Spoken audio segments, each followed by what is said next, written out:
Mary. She lives in New Jersey. Mary has cerebral palsy, which is a developmental disability. She works at a local arts center. Her partner Bill was driving her to work, but now Mary will start traveling to work using ride-hailing services like Uber and Lyft. It has been over a year since Mary last used a ride-hailing service, and she knows that COVID-19 has changed things. Before her trip, Mary needs to know what COVID-19 safety precautions ride-hailing services are taking to protect passengers and drivers.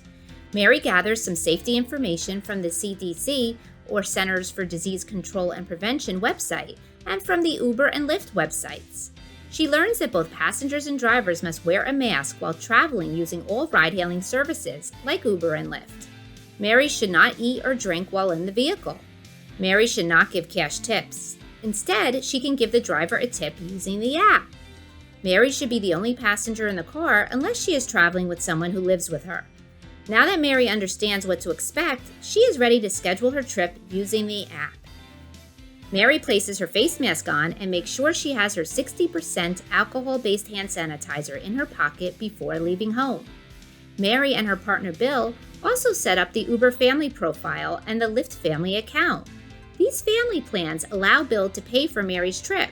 He can also track Mary's travel to ensure she arrives to work safely by following Mary's trip on the app's map. Mary's ride has now arrived. Mary remembers she has to check to make sure the right vehicle has arrived to take her to work.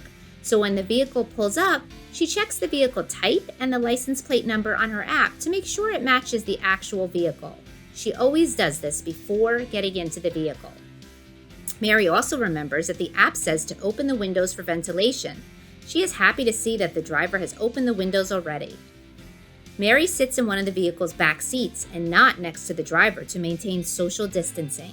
Social or physical distancing in the vehicle means she should sit in the back seat to remain at least 6 feet, about 2 arm lengths away or as far as possible from the driver.